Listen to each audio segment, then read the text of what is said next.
Hello everyone and welcome to today's live stream, and I'm LimLianZheng. As a photography lover, choosing the right camera is crucial, and it's not only affect our photography experience but also direct impacts the quality of our photos. For beginners, navigating through the various parameters and features of the camera can be overwhelming. In today's live stream, I will explore how to choose a camera that suits your needs and some fundamental camera knowledge. And we will talk about different type of camera, such as the difference between DSLR and mirrorless, and some well-known camera brands and in the market, and the differences of the CMOS sensor size. And let's move on. So firstly, let's learn what's the difference between DSLR and the mirrorless camera. And you can, this is the mirrorless camera. And for the size and the weight, because the mirrorless camera don't have the mirror and the prism assembly the DSLR cameras do, they are generally smaller and lighter. And for the viewfinder, DSLR camera have an optical viewfinder, while the mirrorless camera have an electronic viewfinder. So which means that with a DSLR, what you see is what you get, while with a mirrorless camera you can see a live preview of the image on the electronic viewfinder. So which means inside these things, it's a small screen inside it. And for the autofocus, mirrorless camera have faster and more accurate autofocus than DSLR, because they don't have the mirror in front of your CMOS. And the last one is the battery life. For the battery life, because mirrorless camera have to constantly power to the electronic viewfinder and the rear LCD screen, this one, so they have the shorter battery life than the DSLR camera. And the next will be the camera brands. Right. There are many camera brands in the worldwide, like regarding from industry variants like Canon and Nikon, and none of their reliability and innovation to pioneers like Sony and Fujifilm. And each brand offers its own unique features and advantages, and these brands are all Japanese. In addition, like the luxury camera camera brands like the Hasselblad and Leica, they are from Sweden and Germany, and their price are really expensive. The next one, we will talk about the camera CMOS sensor. And there is a lot of CMOS sensor size on the market, like Micro Four 3, APS-C full frame, medium format, or the 1 inches. So differences between CMOS sensor size plays a significant role determining the performance and capabilities of a digital camera. And the CMOS sensor are responsible for capturing light and converting it to the digital signals and to produce the image. And generally, larger CMOS sensor size offer several advantages over the smaller one. So the first one is it can improve the image quality. The larger sensor typically capture more light because it's bigger, and resulting in better image quality, especially in the low light condition. This leads to reduce the noise and improve the dynamic range, allowing for clearer and more detailed image. And the next one is shallow depth of field. Shallow depth of field. The larger sensor able photographers to achieve a shallow depth of field, which is desirable for creating portraits and with a blur background that we call bokeh, or emphasizing a subject against its surrounding. And the bigger sensor also can have a better low light performance. with their ability to capture more light. So the larger sensor perform in better low light situation, producing image with less noise and greater detail compared to the small sensor. And nowadays you can see there's a lot of phone say that they have 100 million of pixel count.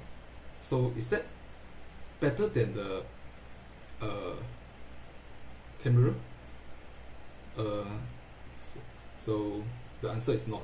We can liken a CMOS sensor to a house, with a pixel being room inside.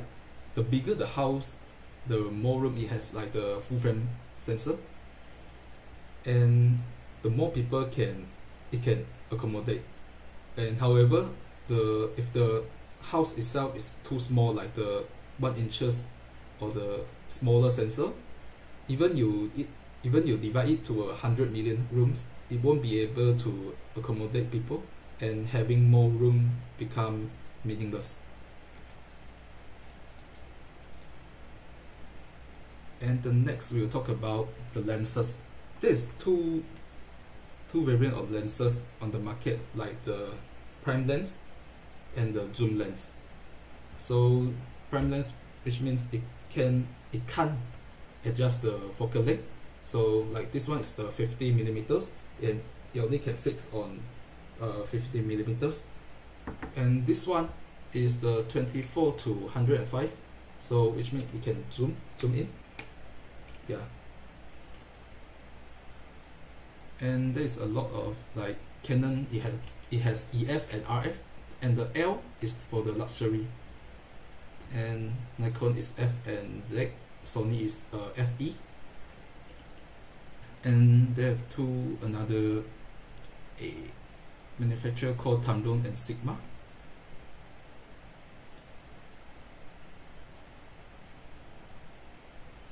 And for the optical performance, luxury lenses typically boost superior optical performance, including the higher resolution, lower chromatic aberration, and better contrast. This means they can provide a cleaner and more detailed image. And for the next one is material and manufacturing, craftsmanship.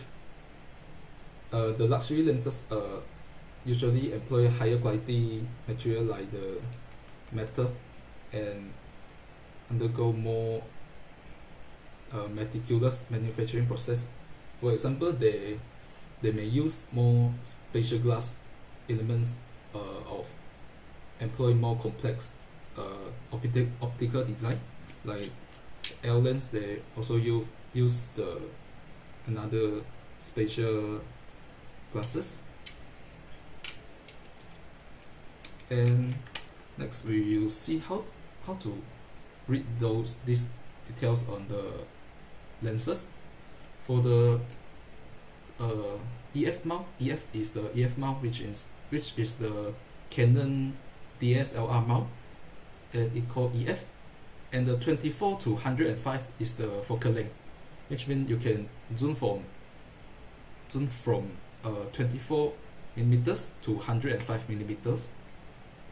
And the f4 is the aperture, the widest aperture. This one biggest is the f4. So we can like from 24 millimeters to 105 millimeter, it can maintain on f4. And the IS is image stabilization, and the USN is the focus motor. And next we will learn about what is exposure triangle. First up, shutter speed. Shutter speed is the measured time of an image, the moment between the opening and the closing of the camera shutter. We've got Jake here in a very windy environment. His hair is going everywhere. To freeze this motion, we need to use a very high or fast shutter speed. But if we want to emphasize motion blur of the hair, we'll want to do just the opposite. A low or slow shutter speed will give us the opposite effect.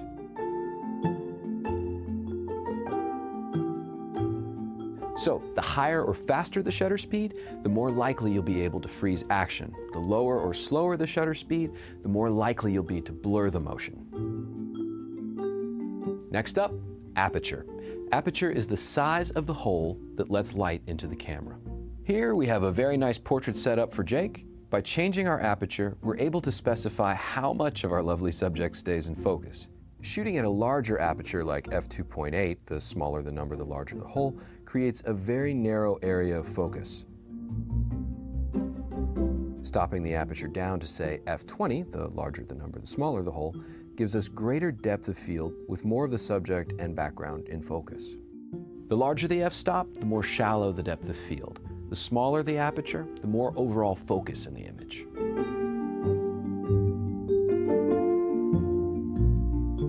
Third, ISO.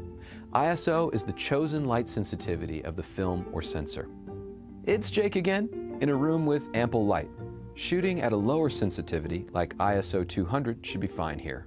Highlights and shadow detail are clean and virtually without noise.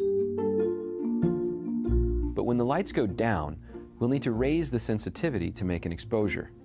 Employing a higher ISO allows us to make photographs in this challenging scene, but it also introduces noise to the image, particularly in the mid-tone and shadow areas. So choose lower ISOs in bright or well-lit scenarios, and choose higher ISOs in dark or poorly lit situations. Shutter speed, aperture, ISO, all three are equally important, but you can only start with one. If you want to make a photograph of something fast-moving, you want to freeze the action, you need to shoot with a higher shutter speed. Aperture and ISO, they'll follow. If you'd like to make a photograph with a shallow depth of field,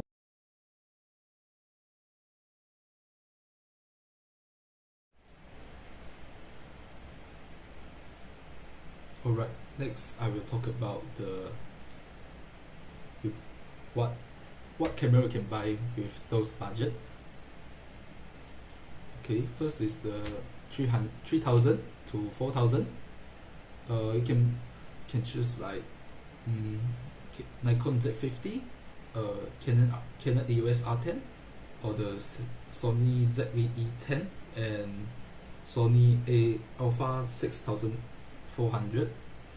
All of these are APS-C sensor, and yeah, like the Canon R10, it can shoot 23 pixels in 1 second, and also can shoot recording 4K 60 frames per second. And the Z50, it has a 20.9 megapixel APS-C sensor, and the ZV-E10 and the Sony A6400 is actually quite same. You can see like ZV-E10 is more suitable for video recording. Yeah. And the next range is from 5,000 to 10,000, which is EOS R8 and EOS R6 Mark II, Nikon Z6 Mark II, and Alpha 7 Mark IV. For the EOS R8 and the EOS R6 Mark II, they actually are using the same sensor, and the EOS R8 is the Canon lightest full-frame mirrorless camera. It only has 461 grams, and also can recording cropless 6K oversampled 4K 60 frame video. And for the R6 Mark II, it has a bigger battery, and it has 2 card slot, and it built-in image stabilization rate up to x-stop. And the Sony A7 Mark IV, it has 33 megapixels, and also has 2 card slot, but the A7 Mark IV can shoot up to 4K 60 frame, but it will have a crop like 1.5 times. And yeah. And alright, thank you everyone. This is the end of the this time live stream. And if you guys have any question, you may contact me, and I will try to explain it to you and recommend you what you can buy with those budget. Yeah, and this is the end of my stream. Bye bye.